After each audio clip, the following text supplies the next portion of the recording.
क्या है? Specific heat. अब ये स्पेसिफिक हीट क्या होता है, इसको हम किससे रिप्रेजेंट करते हैं? स्पेसिफिक हीट मींस इसे सी, स्मॉल सी या फिर स्मॉल एस से रिप्रेजेंट करते हैं। किससे रिप्रेजेंट करते हैं? स्मॉल सी या फिर किससे रिप्रेजेंट करते हैं? इसे स्मॉल एस से रिप्रेजेंट करते हैं। ठीक है, स्पेसिफिक हीट होता क्या है?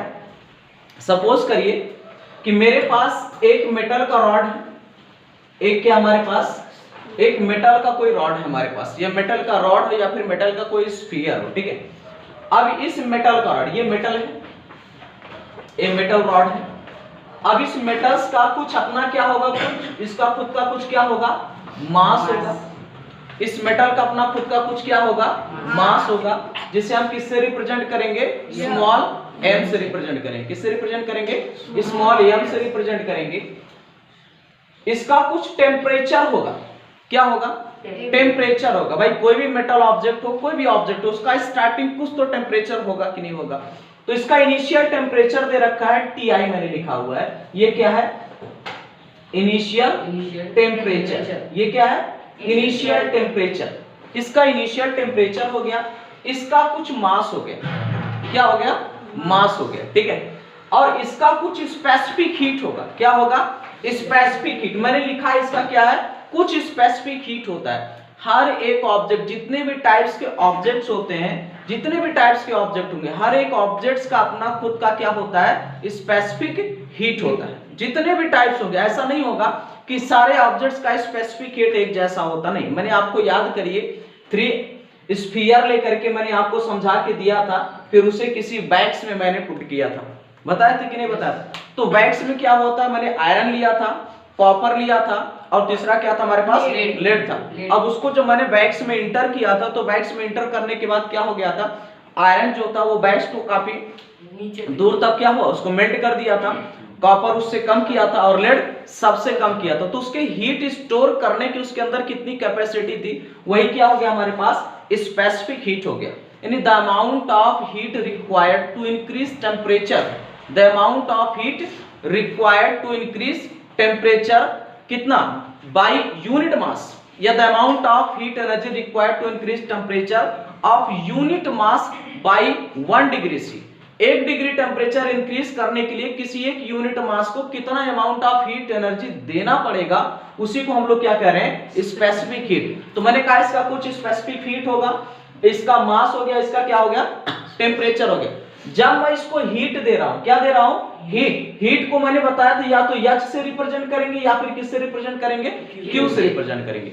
जब मैं इसको हीट दूंगा तो क्या होगा, इसके टेम्परेचर में कुछ चेंजिंग आएगा कि नहीं आएगा, आएगा नहीं। इसके टेम्परेचर में कुछ चेंजिंग आएगा। कैसा, मान लीजिए मैंने लिखा टीएफ, क्या लिखा, टीएफ, मतलब इसके टेम्परेचर में इनिशियल टेम्परेचर इसका टीआई था, और जब मैंने इसको टेम्परेचर दिया तो इसका टेम्परेचर क्या हो गया, टीएफ हो गया, कुछ फाइनल टेम्परेचर आ गया। मतलब इसके टेम्परेचर में कुछ चेंजिंग आ गया, डेल्टा टी।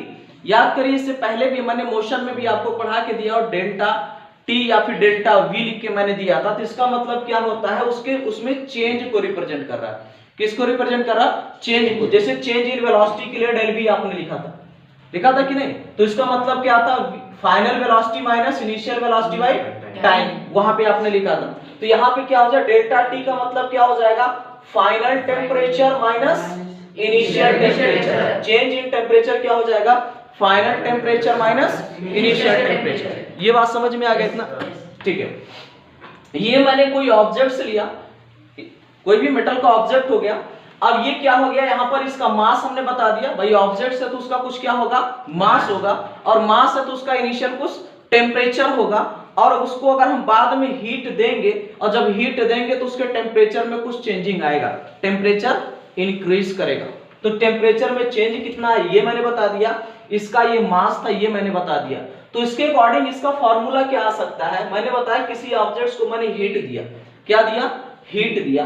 कितना हीट दिया, किसको दिया, उसका ऑब्जेक्ट का मास क्या था, यम, उसका स्पेसिफिक हीट कुछ होगा C into change in temperature कितना आया, delta T. Change in temperature कितना आ गया, डेल्टा टी आ गया। तुम्हारे पास एक फार्मूला बन गया, क्या फार्मूला बना, Q equals to M C into delta T. Q equals to mc into delta T. c क्या है यहाँ पे? Specific heat, c is here specific heat and q amount of heat जो उसको गिवन है, m मास ऑफ ऑब्जेक्ट और delta T change in temperature, change in temperature. अब लिखिए जरा इसमें, देखिए इसमें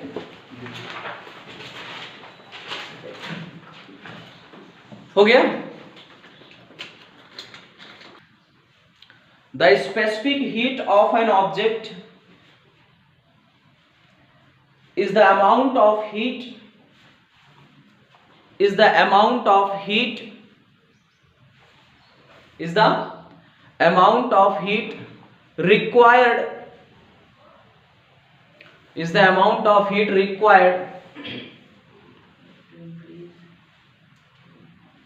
to increase the temperature, to increase the temperature of unit mass, to increase the temperature of unit mass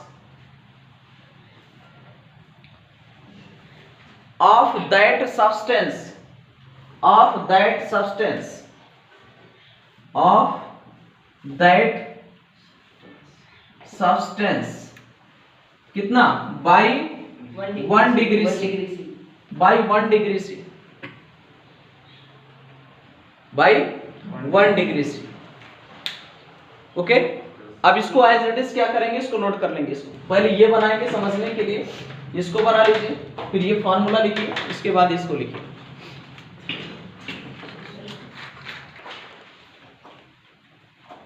specific heat में क्या हो गया, कोई मेटल रॉड है, जब मैंने इसको क्या किया, हीट किया, तो उसके टेम्परेचर में कुछ क्या आ गया, चेंजिंग आ गया। Initial temperature and final temperature, इसका कुछ मास था, ठीक है। और इसमें जब हीट दिया तो क्या आ गया हमारे पास, हीट इक्वल्स टू कितना आ गया, mc इंटू डेल्टा टी। अब यहां से हमें फाइंड आउट करना है स्पेसिफिक हीट। क्या फाइंड आउट करना है, स्पेसिफिक हीट। अभी हमने यहां से स्पेसिफिक हीट निकाला नहीं है, तो क्या आ जाएगा यहां से, अगर q equals to mc delta t है तो c is specific heat, c equals to q by क्या आ जाएगा यहां से, m इंटू डेल्टा टी। ये देखिए हमारे पास स्पेसिफिक हीट आ गया। चलिए यहां से जरा बताइए, Q यूनिट ऑफ Q क्या है, हीट है, तो हीट की यूनिट SI यूनिट क्या होता है, जूल। क्या होता है, जूल, या फिर क्या होगा, कैलोरीज। हीट की यूनिट क्या हो जाएगा, जूल हो जाएगा, या फिर क्या हो जाएगा, कैलोरीज हो जाएगा। मास है तो मास की यूनिट क्या हो जाएगा, किलोग्राम, और क्या हो जाएगा, ग्राम। ये सीजीएस है, ये क्या है, SI है, और ये क्या हो जाएगा, सीजीएस यूनिट हो जाएगा, ठीक है। चेंज इन टेम्परेचर, तो टेम्परेचर का यूनिट इसमें केल्विन होता है, लेकिन लिखा जाता है केवल डिग्री सी बताया जाता है। क्या बताया जाता है, डिग्री सी। दोनों में हमें डिग्री सी ही यूज करना है। क्या यूज करना है, डिग्री सी यूज करना है, ठीक है। मास का यूनिट हो गया, टेम्परेचर हो गया। अब चेंज इन टेम्परेचर के प्लेस पर आप ये वैल्यू भी आप रख सकते हैं, तो C इक्वल्स टू क्या आ जाएगा यहाँ पे, Q बाई क्या हो जाएगा, m into T final minus क्या हो जाएगा, T इनिशियल। बोलो आएगा कि नहीं आएगा, ये हमारे पास आ गया। चलिए यूनिट्स यहां से अगर निकालेंगे तो इसका यूनिट्स क्या हो जाएगा, जूल, जूल पर क्या आ जाएगा, किलोग्राम डिग्री सी। बोलो आएगा कि नहीं आएगा, ये कौन सा यूनिट आ गया, SI यूनिट आ गया। कौन सा यूनिट आया, SI यूनिट आया। और अगर हम सीजीएस निकालेंगे तो क्या आ जाएगा, कैलोरीज पर ग्राम डिग्री। बोलो आएगा कि नहीं आएगा, ये नोट करो।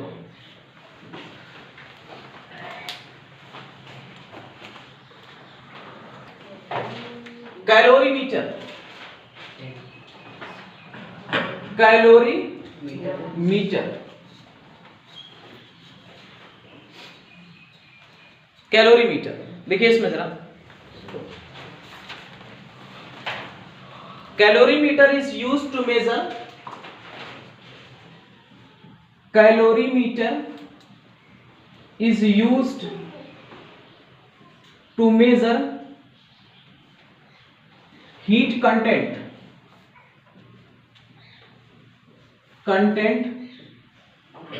of that substance, of that substance। आपको याद होगा, आपको मैंने टेम्परेचर पढ़ाया था। जैसे हीट को क्या होता है, टेम्परेचर को हम किससे मेजर क्या करते थे, एक थर्मोमीटर होता था, थर्मोमीटर को किसके लिए यूज करते थे हम लोग, टेम्परेचर को मेजर करने के लिए। बात समझ में आ गया। सेम उसी तरीके से कैलोरीमीटर होता है, और ये कैलोरीमीटर किसके यूज के लिए होता है, हीट कंटेंट को मेजर करने के लिए। किसको मेजर करने के लिए, हीट कंटेंट को मेजर करने के लिए। क्लियर हो गया ना। अब एक कैलोरीमीटर बनाएंगे। जब तक हमारे समझ में कैलोरीमीटर नहीं आएगा दूसरा वर्क नहीं हो सकता है। एक कैलोरीमीटर बनाएंगे।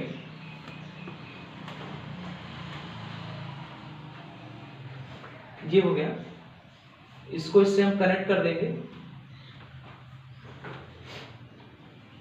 ये हो गया आउटर वेसल्स, ये हो गया इनर वेसल, और ये किसका बना होता है, made up of copper, copper का बना होता है। ठीक है। अब ये क्या करता है, हीट को आइसोलेट करके रखता है। टू आइसोलेट हीट, क्या करता है, टू आइसोलेट, किसको आइसोलेट करता है, हीट। टू आइसोलेट हीट करता है, हीट को आइसोलेट करके रखना। सिंपल वे में इसे नोट कर लीजिएगा। यहाँ पर देखिए क्या लगा होता है कि इसके चैम्बर में क्या फील्ड होता है, यहाँ पे एयर भरा होता है। क्या भरा होता है, एयर फील्ड होता है। और यहाँ पर भी क्या लगा होता है, हीट रेसिस्टेंट लगा होता है। क्या लगा होता है, हीट रेसिस्टेंट लगा होता है। हीट रेसिस्टेंट का मीनिंग तो आप समझते ही हो। ठीक है। जो हीट को one side to another side क्या ना होने दे, पास ना होने दे। ठीक है। ये ऊपर हम सेट करेंगे कुछ इस तरीके से। ये भी क्या है, हीट रेसिस्टेंट लिड है। ये क्या है, लिड, हीट रेसिस्टेंट लिड है। ठीक है। ये लगा दिया। अब इसमें क्या करेंगे, हम एक लिक्विड फील्ड कर देंगे, इसमें वाटर फील्ड कर देंगे। क्या फील्ड करेंगे इसमें, ये वाटर हो गया। और वाटर क्या, at a fix temperature, at fix temperature. कौन से टेम्परेचर पर, फिक्स टेम्परेचर पर। हम कोई वाटर डाल देंगे, उसका टेम्परेचर अपना फिक्स होगा। ठीक है। एक थर्मोमीटर लगाएंगे। क्या लगाएंगे, एक थर्मोमीटर लगाएंगे यहाँ पे भाई, इसका टेम्परेचर मेजर करने के लिए। क्या मेजर करने के लिए, इसका टेम्परेचर मेजर करने के लिए हम थर्मोमीटर लगा देंगे। एक स्टायरर लगाएंगे, इसको घुमाने के लिए, चलाने के लिए एक स्टायरर लगा लेंगे, STIRRER, स्टायरर। उसको घुमाने के लिए, उसको चलाने के लिए क्या लगा दिया हमने, स्टायरर लगा दिया। ये कैलोरीमीटर बन गया पूरा। क्या बन गया, एक कैलोरीमीटर बन गया। इसका नाम लिख देंगे यहाँ पर। ये क्या है, थर्मोमीटर हो गया। ये थर्मोमीटर हो गया, जिससे हम रीड करेंगे उसका टेम्परेचर कितना इंक्रीज कर रहा है या फिर कितना डिक्रीज कर रहा है। क्लियर हो गया। ठीक है। हीट रेसिस्टेंस का मीनिंग क्या होता है, यहाँ से जैसे हीट यहाँ पर इसके अंदर कोई अब हीट रख दिया, जितना टेम्परेचर होगा उतना ही रहेगा। जैसे मेरा थर्मस जिसमें चाय लेके आके पीता हूँ, तो हीट रेसिस्टेंट बाहर है पूरा ना, बीच में एक लेयर बना होगा जो हीट को अदर साइड में पास नहीं होने देता। जैसे आप ठंडे के सीजन में क्या करते हैं, जैसे ब्लैंकेट वगैरह ओढ़ते हो, स्वेटर वगैरह पहनते हो, तो क्या होता है उसमें बीच में काफी एयर भरा होता है, पफी होता है, एयर भरा होता है ना। तो एयर भी क्या करता है, हीट को रेसिस्ट करता है। अब यहाँ पर जो एयर फील्ड है, इनके बीच में जो स्पेस है भाई, इतना ज्यादा स्पेस नहीं है, लेकिन बताने के लिए, समझने के लिए देखो, ये जो यहाँ पर एयर फील्ड है, क्या भरा हुआ है, एयर फील्ड है। तो ये क्या करेगा, इधर का हीट इधर और यहाँ का हीट यहाँ पे, ये बीच में भाई एयर क्या होता है, bad conductor of heat. Air क्या है, बैड कंडक्टर ऑफ हीट। तो हीट का अगर ये बैड कंडक्टर है, तो हीट क्या करेगा, ट्रांसफर होने देगा हीट को, नहीं। इस वेसल से, इस कंटेनर के लेयर से इस वाले लेयर्स में ट्रांसफर नहीं होने देगा। ठीक है। ये इनर लेयर हो गया, और ये बाहर का क्या हो गया, ये आउटर लेयर हो गया। क्लियर हो गया। ये टेम्परेचर, ऊपर भी लीड लगा दिया, नहीं तो जैसे ग्लास में आपने चाय रखा तो ऊपर से खाली है, पता लगा वेपराइज हो गया, सब ऊपर निकल गया और वो पूरा ठंडा हो गया, हीट पूरा निकल गया, होगा कि नहीं होगा। तो इसको हीट को रेसिस्ट करने के लिए, रोकने के लिए, स्टॉप करने के लिए हमने एक हीट रेसिस्टेंट लिड लगा दिया। क्या लगा दिया, लिड लगा दिया। यहां पर मैंने इसको क्यों लिखा है, ये पूरा यहां से कनेक्ट है, ये पूरा पार्ट जो है एक रिंग लगा हुआ है, हीट रेसिस्टेंट रिंग इसे बोल सकते हैं। हीट रेसिस्टेंट क्या है, ये रिंग है। तो ये जो रिंग लगा हुआ है यहाँ पर, हीट रेसिस्टेंट रिंग लगा हुआ है, ये वाला पार्ट का बेसिस यहीं तक कनेक्ट है। इसके बाद रिंग से कनेक्ट कर दिया गया है। ये भी क्या हीट रेसिस्टेंट है, नहीं तो पता लगेगा इसके अंदर से हीट, इसमें वाटर से हीट इसमें ट्रांसफर हो जाएगा और ये हीट ट्रांसफर कर देगा किसको, हीट रेसिस्टेंट लीड को। मतलब अगर लीड को रिंग को ट्रांसफर कर देगा तो फिर हीट लॉस हो जाएगा ना भाई। हमें फिक्स रखना है, टेम्परेचर को मेंटेन करके रखना है, हीट को क्या करना है, पूरा मेंटेन करके रखना है इसके अंदर। क्लियर हुआ। अब सपोज करिए, इसमें सपोज करिए, अब कंडीशन समझिए। इसका कंडीशन, हमने ये कैलोरीमीटर बनाया क्यों, और इसी कैलोरीमीटर के बेस पर अभी आपने जो फार्मूला पढ़ा हुआ है, कौन सा फार्मूला पढ़ा आपने, Q = mc डेल्टा T। ये जो एक फार्मूला हमने एक इक्वेशन डिराइव किया, ये फार्मूला हमने जो बनाया, ये जब दिमाग में सेट करके रखिए। सपोज करिए मेरे पास एक आयरन स्फीयर है, कोई भी एक स्फीयर हमारे पास है, कोई ऑब्जेक्ट है, कोई स्फीयर है, ठीक है। अब इसका कुछ क्या अपना क्या होगा, मास होगा, इसका कुछ अपना इनिशियल क्या होगा, टेम्परेचर होगा, ठीक है। अपना खुद का कुछ क्या होगा, स्पेसिफिक हीट होगा। अब मैं क्या करूं, उसको मैंने हीट दिया और इसका टेम्परेचर सपोज दैट मैंने कितना कर दिया, 100 डिग्री से कर दिया। कितना कर दिया, 100। तो उसके टेम्परेचर इनिशियल कुछ रहा होगा, फाइनल टेम्परेचर हमने 100 डिग्री से अगर कर दिया तो फाइनल माइनस क्या हो जाएगा, इनिशियल हो जाएगा। तो हमारा मेन टेम्परेचर क्या हो जाएगा, वहां से निकल जाएगा। मैंने इसका टेम्परेचर इतना कर दिया। अब इस स्फीयर को उठा करके यहां से क्या किया मैंने, इस वाटर में यहां पर पुट कर दिया, इसके अंदर हमने डाल दिया। उसके बाद पूरा हमने क्लोज कर दिया। बात समझ में आ गई इतना।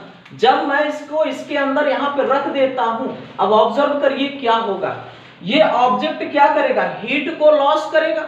ये ऑब्जेक्ट क्या करेगा, हीट को लॉस करेगा। क्यों हीट को लॉस करेगा, क्योंकि इसके रिस्पेक्ट में इस वाटर का टेम्परेचर लो है और इस वेसल्स का भी टेम्परेचर क्या है, लो है। इस कॉपर वेसल्स का टेम्परेचर भी क्या है, लो है, और इस वाटर का टेम्परेचर भी क्या है, लो है। और यहाँ पे टेम्परेचर सबसे ज्यादा किसका है, इस स्फीयर का है, इस स्फीयर का है। तो क्या करेगा, हीट ये लॉस करेगा, अपना हीट इसमें लॉस करेगा। आपको मैंने पढ़ाया समझाया। कब तक ये प्रोसेस चलेगा भाई, जब तक पूरे का टेम्परेचर एक जैसा नहीं हो जाता, सेम नहीं हो जाता है। तो ये हीट को क्या करेगा, लॉस करेगा, कंटिन्यू हीट को क्या करेगा, लॉस करेगा। जब ये हीट लॉस करेगा, कौन हीट लॉस कर रहा है भाई, तो यहाँ पे मैं क्या लिख सकता हूँ, हीट लॉस कर रहा है, तो यहाँ पे मैं लिख सकता हूँ क्या, Q। अब ये हीट लॉस कर रहा कौन, ये कोई ऑब्जेक्ट लॉस कर रहा है। ये क्या है, ऑब्जेक्ट है। ये कोई स्फीयर जो लिया कोई ऑब्जेक्ट है, तो हीट लॉस कर रहा, तो Q object of heat, object of heat, sorry heat of object, heat of object, उस ऑब्जेक्ट्स का हीट इक्वल्स टू, अब ये हीट लेगा कौन, हीट लेगा कौन, वाटर लेगा, और कौन लेगा भाई, ये कैलोरी, ये मतलब ये वेसल्स लेगा, इनर वेसल्स लेगा कि नहीं लेगा, ये लेगा। तो यहां से क्या लिख सकता हूं, heat of object equals to, heat of object equals to heat of water plus क्या हो जाएगा, हीट ऑफ कॉपर वेसल्स। बोलो बात समझ में आया। एक नया फार्मूला बन गया हमारे पास। सुनिए, हाँ इंक्रीज, मैंने बोला ना हीट लेगा, अब उसके अंदर बढ़ रहा कि कम हो रहा, उससे फर्क नहीं पड़ रहा। यहाँ पे बस ये समझिए कि यहाँ पर हीट उसका चेंज हो रहा है। हीट क्या हो रहा है, मतलब टेम्परेचर उसका क्या हो रहा है, चेंज हो रहा है। जब ये हीट अपना क्या कर रहा है, उसके अंदर लूज कर रहा है, तो इसके अंदर कुछ टेम्परेचर में चेंजिंग आएगा कि नहीं। ये थर्मोमीटर लगा रखा है, जिसके थ्रू हम क्या करेंगे, रीड कर लेंगे। ये स्टायर लगा रखा है उसको चलाने के लिए, समझ में आ गया है। तो इसने देखिए यहाँ से, अब इसका डेफिनेशन कैसे बताएंगे, डेफिनेशन कैसे समझेंगे, heat lost by object, heat lost by object is equals to, heat lost by object is equals to क्या हो जाए, heat gained by water plus heat gained by copper vessels। Clear हुआ, समझ में आया कि नहीं। यहाँ पे क्या लिखेंगे, यहाँ पे क्या लिखेंगे, heat lost by object equals to क्या हो जाएगा, heat gain by water plus क्या हो जाएगा, plus heat gain by copper vessels, और कॉपर वेसल्स और इनर वेसल्स आप लिख सकते हो वहां पे, ठीक है, नोट कर लीजिए।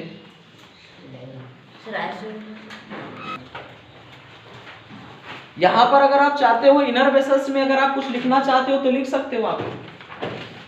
मैंने आपको बोला क्या है, inner vessels thermally isolated from the surrounding. Inner vessels thermally क्या होता है, ये आइसोलेट किया गया, कहां से, उसके सराउंडिंग से। तो आप चाहते हो तो लिख लो, inner vessels isolated, thermally isolated from surroundings.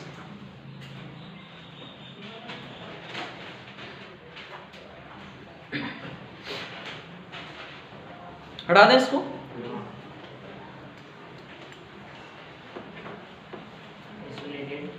Thermally isolated from the surroundings.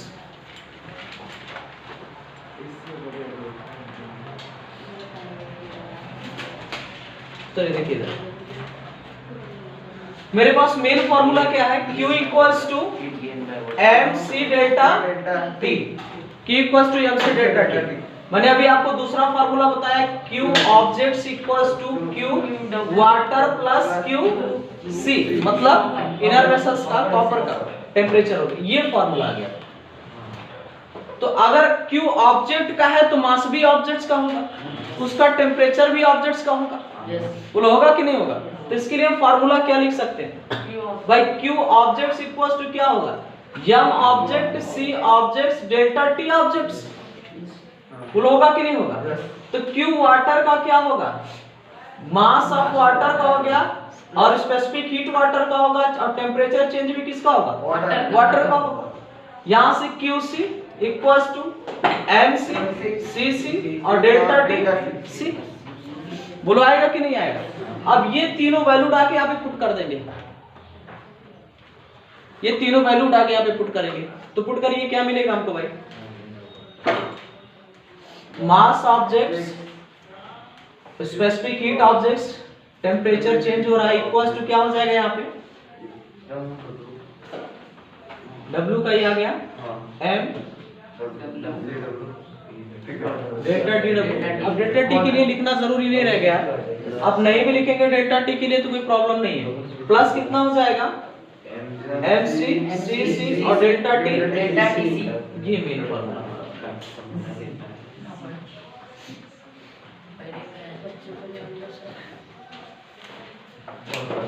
Sir बस वो ऊपर वाला इक्वल टू के सामने रख के बाकी सर प्लस किया, सिंपल है, बहुत सिंपल। एक फार्मूला लाना है बस, ये सेम फार्मूला चला, दूसरा कोई फार्मूला नहीं चल रहा इसमें। लेकिन आप वैल्यू पुट करते हुए आपको फोकस होना चाहिए कि आपको दिया है वाटर का स्पेसिफिक हीट कितना है, या फिर हमारे उस वेसल्स का स्पेसिफिक हीट कितना है, या फिर जो ऑब्जेक्ट्स दिया उस ऑब्जेक्ट्स का स्पेसिफिक हीट कितना है, या फिर मास कितना दिया है, क्या सभी का मास इक्वल है। जैसा क्वेश्चन में पूछेगा उसी के अकॉर्डिंग हमें सॉल्व करना है।